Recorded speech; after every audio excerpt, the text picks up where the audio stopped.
మహేష్ గారు మళ్ళీ వస్తానండి మీ దగ్గర. మనకి టైం చాలా కొంచెమే ఉంది. హనుమంత్ గారు, మనం చూస్తున్నాం ఇప్పటికే అద్దె బస్సుల్ని ప్రభుత్వం నడవడానికి కూడా ప్రయత్నం చేస్తున్నట్లు చూస్తున్నాం. అండ్ ఈ రోజు మధ్యాహ్నం మళ్ళీ చర్చలు అంటున్నారు. ఒకవేళ చర్చలకు పిలిస్తే వెళ్ళి ఏ విషయాల గురించి మాట్లాడతారు? అండ్ ప్రధానంగా ప్రజల నుంచి మీకు ఎంతవరకు మద్దతు ఉంది అనుకుంటున్నారు?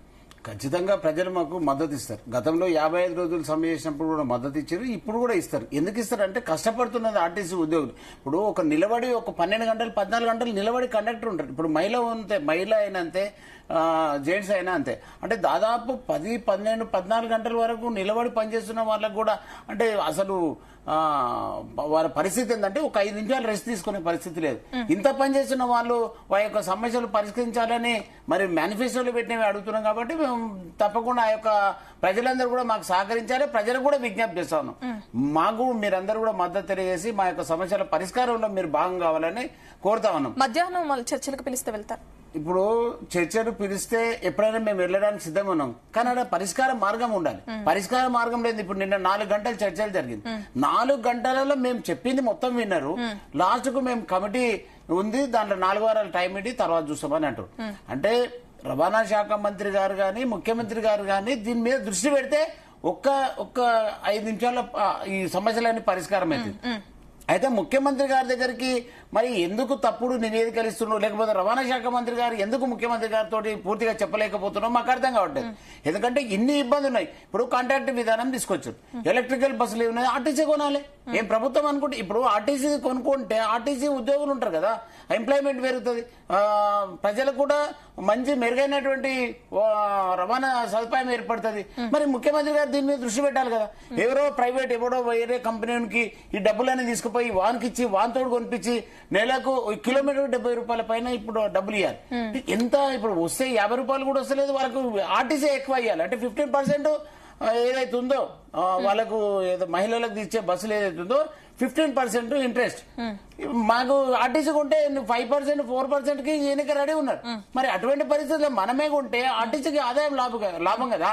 అయితే ఈ రోజు మేము అందుకే ముఖ్యమంత్రి గారికి నేను చాలా సార్లు ప్రయత్నం చేసిన, నేను కాంగ్రెస్ పార్టీలో ఉన్నా కాబట్టి జిల్లా ప్రధాన కార్యదర్శిగా వికారాబాద్ జిల్లాలోనే పనిచేసిన కాబట్టి నేను చాలా సార్లు ప్రయత్నం చేసిన పూర్తిగా చెప్పడానికి టైం ఏమని. కానీ ఎక్కడ కూడా టైం ఇచ్చేటువంటి టైం మాట దొరకలేదు, అవకాశం రాలేదు.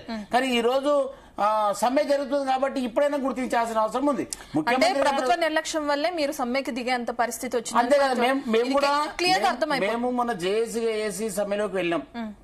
ఇదే రవాణా శాఖ మంత్రి గారు ఒక 4 రోజుల క్రితం మేళ అంతకుముందు అప్పుడు ఏమైంది, డిసెంబర్ లాస్ట్ ఒక 2 నెలల ముందే మేము ముఖ్యమంత్రి గారి మన రవాణా శాఖ మంత్రి గారికి సమ్మె నోటీస్ ఇస్తే మీరు విత్డ్రా చేసుకోండి, మేము అన్ని సెటిల్ చేస్తామన్నారు. మర్చిపోయారు. సో మళ్ళీ ఏమైంది, మళ్ళీ సమ్మె నోటీస్ ఇవ్వాల్సి వచ్చింది.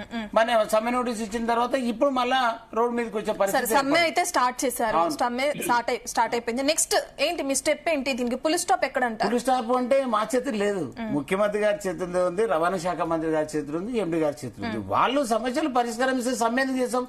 సమ్మె ఎట్టిపేటలో విరమించారు. ఎందుకంటే గతంలో కూడా అట్లే జరిగింది, ఇప్పుడు కూడా అట్లే జరుగుతుంది. అయితే ప్రైవేట్ ఏదైతే ఉన్నాయో ప్రైవేట్ వాళ్ళతో నడపాలని ప్రయత్నం చేస్తారు. అక్కడ ఏమైనా ప్రమాదం జరగవచ్చు, లేకపోతే ఉచితంగా. ఇప్పుడు మేము చూసినాం ఇప్పుడే బిహెచ్ఎల్ డిపోలో, మియాపూర్ డిపోలో మేము సమ్మెలో పాల్గొంటామంటే బలవంతంగా డ్యూటీకి మీరు పోవాలని పంపిస్తారు.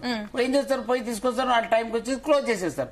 ఆడ ఏం చేస్తారు, ఫ్రీగా ఇక మీరు టికెట్లు కూడా కండక్టర్లు లేకుండా ఎవరైతే ఎలక్ట్రికల్ బస్సులు వచ్చినా అవన్నీ రోడ్డు మీదకి వదిలిపెట్టారు. ఇప్పుడు మియాపూర్ డిపోలో ఇప్పుడు ప్రజెంట్ అదే ఇచ్చేసి మీరు టికెట్లు ఇవ్వగలరా సార్, రోడ్డు మీద బస్సు కనిపించాలని పంపించేసి. అంటే దీంతో ఇంకా ఆర్టీసీ ఇంకా నష్టమైతుంది కానీ లాభం అయితే రాదు కదా. అంటే ప్రభుత్వం ఏం చేయాలంటే తప్పకుండా మా యొక్క సమస్యను గుర్తించి మరి ముఖ్యమంత్రి గారు బదలాం కాకముందే ఇప్పుడు ముఖ్యమంత్రి గారికి రవాణా శాఖ మంత్రి అంటే మీరు బీఆర్ఎస్ హయాంలో కూడా ఇదే విధంగా సమ్మె చేశారు. అప్పుడు బీఆర్ఎస్ ప్రభుత్వం కఠిన చర్యలు తీసుకోవడం కూడా మనం చూసాం, అప్పుడు నెరవేరలేదు. అండ్ ఇప్పుడు కూడా సేమ్ అదే విధంగా సమ్మె కొనసాగిస్తున్నారు. మరి ఈసారైనా గానీ మీకు న్యాయం జరుగుతుంది అనుకుంటున్నారు? తప్పకుండా కూడా ఈ రోజు న్యాయం అవుతుంది అనుకుంటున్నాం. ఇంకా పూర్తిగా సమాచారం ముఖ్యమంత్రి గారి దగ్గరికి వెళ్ళలేదే అనుకుంటున్నాం. వెళ్లితే మాత్రం స్పందిస్తారు అనుకుంటున్నాం. స్పందించకపోతే మాత్రం వాళ్ళందరూ వాళ్ళే నష్టపోయేటువంటి ప్రమాదం ఏర్పడుతుంది. ఎందుకంటే మేము ఉన్నదే తక్కువ 40,000, మా అంటే కుటుంబాలు ఒక 4-5 లక్షలు అవుతుందేమో. కానీ అది కాదు ఇంపార్టెంట్. ఇప్పుడు ఇక్కడ జరుగుతున్నది ఏమైతుందంటే ప్రచారం అనేది ఎక్కువ అవుతుంది కదా. చాలా వ్యతిరేకత. ఇప్పుడు ఆర్టీసీ వాళ్ళు వ్యతిరేకం చేస్తే రాష్ట్రం అంతా వ్యతిరేకత అవుతుంది. మరి దాన్ని ఫోన్లే అన్నారు అనుకో, నష్టపోయేది పార్టీ. అందుకని అటువంటిది కాకుండా ఈ రవాణా శాఖ మంత్రి గారు కూడా వెంబడే మాట్లాడి ముఖ్యమంత్రి గారికి సరైన విధంగా మాట్లాడితే, ఇప్పుడు అన్ని కమిటీలో రవాణా శాఖ మంత్రి ఉన్నారు. ఆయన కమిటీలు లేకుండా ఏ గవర్నమెంట్ లో ఉన్న కేబినెట్ లో ఉన్నారు, అన్నిట్లో ఉన్నారు కదా. ఆయన రవాణా శాఖ మంత్రి గారు కూడా దృష్టి పెడితే ముఖ్యమంత్రి గారితో మాట్లాడే పెద్ద సమస్య కాదు అది. ఇది కమిటీ వేయాలని ఎవరు చెప్పారు? అసలు కమిటీతో పని ఏముందా?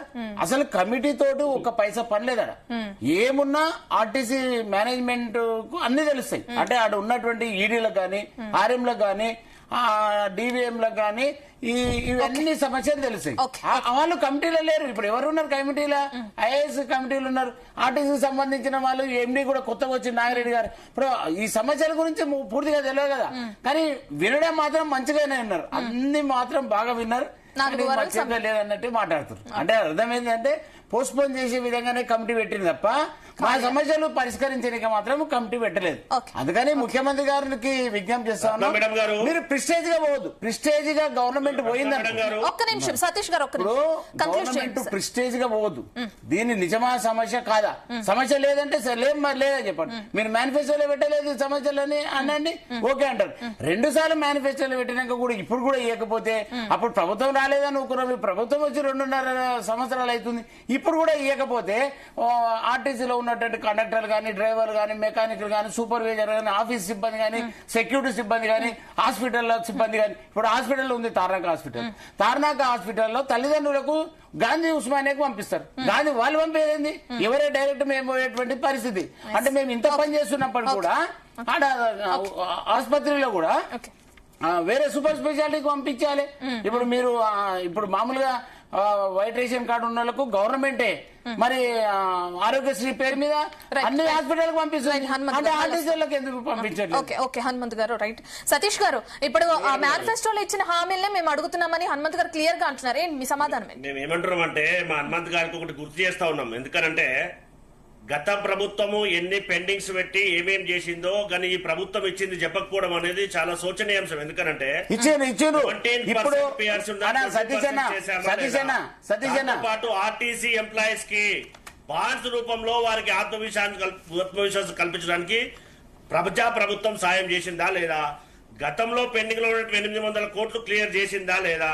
దాంతో పాటుగా ఆర్టీసీలో పనిచేస్తున్నటువంటి ఉద్యోగస్తులకు బీఆర్ఎస్ పరిధిలో వారికి 15వ తారీఖు వరకు వేతనాలు ఇస్తే ఈ ప్రజా ప్రభుత్వం వచ్చిన తర్వాత 1వ తారీఖున వేతనాలు చెల్లిస్తున్నామా లేదా?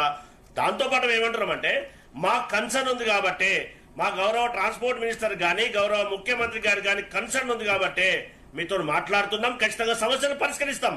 అంతేగాని ఎక్కడ కూడా ప్రతిపక్షాల పోడ్లో పడి ఆర్టీసీ అనేది పెద్ద సంస్థ, ప్రజల ప్రయోజనం కోసం పనిచేయవలసినటువంటి సంస్థ, అది వీరమరిచి ప్రతిపక్షాల పోడ్లో పడి వారి యొక్క భవిష్యత్తును అంధకారం చేసుకోవద్దని కూడా అప్పీల్ చేస్తున్నాం. ఎందుకంటే మా కన్సర్న్ ఉంది కాబట్టి విధి విధానాలు ఏ విధంగా రూపొందించాలి, గౌరవ మంత్రి గారిని ఇందాక చెప్పినట్టు గౌరవ మంత్రి గారు గాని, ఐఏఎస్ అధికారులు గాని ఏ విధంగా చేస్తే శాశ్వతంగా ఈ సమస్య పరిష్కారం అవుతుంది, ఆ రకంగా ఆలోచిస్తున్నటువంటి పరిస్థితి కదా. నేను ఇప్పుడే మంత్రి గారి పిఎస్ తో మాట్లాడడం జరిగింది. ఖచ్చితంగా మేము అన్ని సమస్యలు పరిష్కరించడానికి గౌరవ మంత్రి గారు, ముఖ్యమంత్రి గారు కృత నిశ్చయంతో ఉన్నారని చెప్తా ఉన్నారు. కానీ మేమేం అప్పీల్ చేస్తా ఉన్నామంటే ట్రాన్స్పోర్ట్ ఆర్టీసీని కాపాడుకోవాల్సినటువంటి బాధ్యత మనందరి మీద ఉంది. తెలంగాణ కొట్లాడి తెచ్చుకున్నటువంటి రాష్ట్రంలో మనందరి మీద ఉంది. దాన్ని కాపాడుకోవడానికి పట్టువిడుపు ధోరణి ఆచరించవలసిన అవసరం ఉంది. గతంలో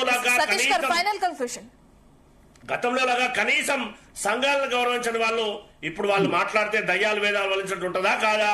ఎందుకనంటే ఆర్టీసీ కార్మికుల యొక్క హత్యలకు అంటే వారు సూసైడ్ చేసుకోవడానికి కారణమైనటువంటి బీఆర్ఎస్ వాళ్ళు వారి ఫోన్లో వెళ్లకుండా, బీఆర్ఎస్ పార్టీ ఫోన్లో వెళ్లకుండా దయచేసి సమస్యల పరిష్కారం కోసం ప్రజా ప్రభుత్వం కట్టుబడింది. తెలంగాణ ప్రజానికానికి కానీ ఆర్టీసీ జేఏసీ వాళ్ళకి కానీ సమస్యలు పరిష్కరిస్తాం.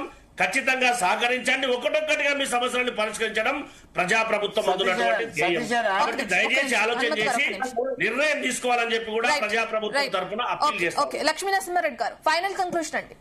నేనేమంటున్నా మేడం అంటే సతీష్ గారు ఏదైతే మాట్లాడుతున్నారో ఈ తెలంగాణ ఏర్పాటులో కీలక భూమిక పోషించినటువంటి ఆర్టీసీ కార్మికులు ఎవరైతే ఉన్నారో వారి శ్రేయస్సు కోసం, వారి సంక్షేమం కోసం కూడా కేసీఆర్ గారు 2015 సంవత్సరంలో 44% ఫిట్మెంట్ ఇచ్చి భారీగా జీతాలు పెంచినటువంటి మాట వాస్తవమా కాదా?